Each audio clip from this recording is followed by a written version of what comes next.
Hi hello எல்லாருக்கும் வணக்கம். இன்னைக்கு நம்ம என்ன பார்க்க போறோம்னு பார்த்தீங்கன்னா ஐ தான் பார்க்க போறோம்.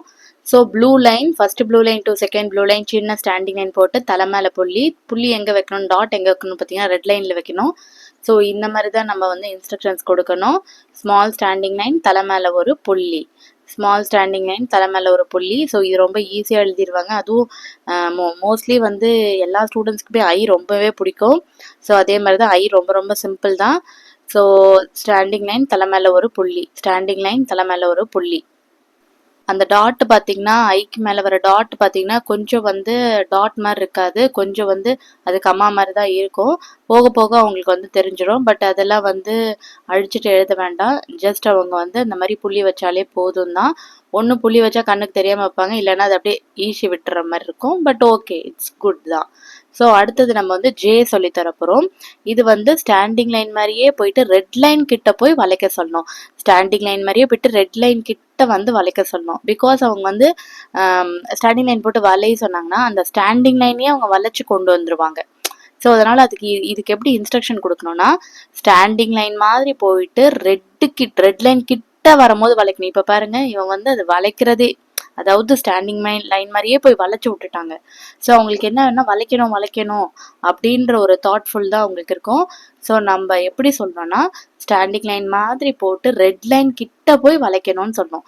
ஸோ ஸ்டாண்டிங் லைன் தான், ஸ்டாண்டிங் லைன் மாதிரி போட்டு ரெட் லைன் கிட்ட வரும்போது நம்ம வளைக்கணும் அப்படின்னு சொல்லிட்டு தலை மேல ஒரு புள்ளி. ஸோ வளைக்கும் போது என்னன்னா, இதில் வந்து செகண்ட் ப்ளூ லைனில் டச் ஆகிற மாதிரி வளைக்க சொல்லணும். ஸோ இது ஐ. அதே மாதிரி பார்த்துட்டே இருங்க. பென்சில் அவங்க வந்து கரெக்டாக பிடிக்கிறாங்களான்னு பாருங்கள். பென்சில் வந்து தூரமாக பிடிக்கிறாங்க, பென்சிலோட வந்து மிடில் ஃபிங்கர் வந்து பின்னாடி இருக்கா, ட்ரைபாட் மாதிரி பிடிக்கிறாங்களான்னு பாருங்கள். பட் இந்த மாதிரி ஃபிங்கர்ஸ் பிடிச்சாலும் ஓகே தான். போக போக அவங்க பேலன்ஸ் பண்ணிடுவாங்க. பட் நம்ம இன்சிஸ்ட் பண்ணிகிட்டே இருக்கணும். ஸோ ஸ்டாண்டிங் லைன் மாதிரி போயிட்டு லாஸ்ட்டில் போயிட்டு வளைக்கணும் அப்படின்னு சொல்லுங்க. ஸோ இந்த மாதிரிலாம் போட்டால் கூட ஓகே தான். பிகாஸ் இவங்க எல்கேஜி தான் படிக்கிறாங்க, ரொம்ப ஸ்ட்ரெஸ் பண்ண வேணாம். இப்போ இத்தனை ஜே போடுறாங்கன்னா இத்தனை ஜேல ஒரு ஜே நல்லா வந்தால் கூட பரவாயில்ல. ஸோ அவங்கள வந்து நிறைய மோட்டிவேட் பண்ணுங்க. ஸோ ஸ்டாண்டிங் லைன் போட்டு கீழே போயிட்டு வளைக்கணும்.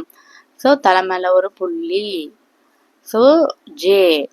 ஸோ இதை மாதிரி சொல்லும் போதே நீங்கள் ஜேவும் சொல்லிட்டே வாங்க. ஸ்டாண்டிங் லைன் மாதிரி போய் ரெட் லைனில் போய் வளைக்கணும், ஸ்டாண்டிங் லைன் மாதிரி போயிட்டு ரெட் லைனில் போய் வளைக்கணும். ஸோ பென்சில் கிட்ட பிடிச்சா என்ன ஆகும்னு பார்த்தீங்கன்னா, ஓவர் ப்ரெஷரில் டார்க்காகவும் பேப்பர் கிளியே வாய்ப்பு இருக்குது. இன்னொன்று என்னென்னா, கிட்ட பிடிக்கிறதுனால ரொம்ப தூரம் லைன் அவங்களால போட முடியாது. ஓகேவா? சின்ன சின்ன லைன்ஸ் தான் போட முடியும். அவங்களால த்ரூ அவுட் அந்த கர்சிவ் ஹேண்ட் ரைட்டிங் எழுதும் போது அவங்களுக்கு ரொம்ப கஷ்டமாக இருக்கும். அதனால தான் நான் என்ன சொல்கிறேன்னா, பென்சில் வந்து இப்போத்துலேருந்தே தூரமாக பிடிக்கிறதுனால பேலன்ஸ் ஆகும். தூரமாக பிடிக்கிறது வந்து அவ்வளோ ஈஸி கிடையாது. தூரமாக பிடிக்கிறது வந்து பேலன்ஸ் மிஸ் ஆகும். அதனால இப்போத்துலேருந்தே அவங்க ட்ரை பண்ணாதான் அந்த கர்சிவ் ஹேண்ட் ரைட்டிங் பென்சிலை நல்லா லூஸாக பிடிச்சிட்டு அவங்களால வேகமாகவும் எழுத முடியும். அதனால தான் சொல்கிறேன், பென்சில் வந்து கரெக்டாக அந்த லைனில் பிடிக்க சொல்லுங்கள். தேங்க்யூ.